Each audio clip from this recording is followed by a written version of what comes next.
ভাই আপনারা মাইরে ফেলেন, আমার মাইরে ফেলেন। এই সরকার যদি না থাকে, আপনার কি মনে হয় আওয়ামী লীগ আমারে ছাড়বে? না, আওয়ামী লীগ আমারে ছেড়ে দিবে বা অন্য কোনো রাজনৈতিক? হ্যাঁ ভাই, আপনারা যদি ধরে আমার এই সরকার এখানে শরীফরাও ছাড়বে না, আপনারাও ছাড়বে না। আপনি যে এবং এখানে আসে না যে গণঅভ্যুত্থান হয়েছে, এই যে গণঅভ্যুত্থান হয়েছে এটাকে তো অস্বীকারও করা হইতেছে না, হইতেছে কিনা? ভাই আমি আপনারা একটা কথা লিখে দেই, আপনি আমারে ভাই, আমি পারলে এটা করতে পারি, কি করতে পারি জানেন? কিছু অস্ত্র কিনে আপনাদের কিছু অস্ত্র দেই, আমি নিজেও কিছু অস্ত্র নেই, অস্ত্র কিনা নিয়ে তারপর হচ্ছে এই যে সচিবগুলারে ধরি, এই ইয়াগুলারে ধরি, এখন টাকা দিবি, এটা করতে পারি। আমার এইটাই করার আছে।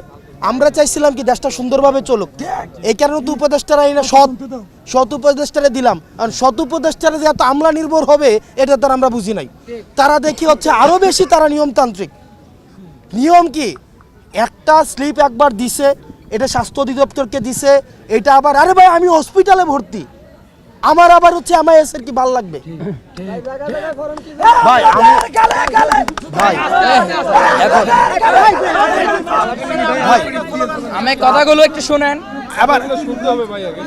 এবার বলেন, আমার জিনিসটা বুঝেন। এবার দেখেন, আপনাদের মধ্যে আপনি কি বলতে পারবেন আপনাদের মধ্যে বিভাজন করা হয় নাই? আপনাদেরকে নিয়ে পলিটিক্স করা হয় নাই? শোনেন, আপনাদেরকে নিয়ে কি পলিটিক্স চলতেছে আমি বলি।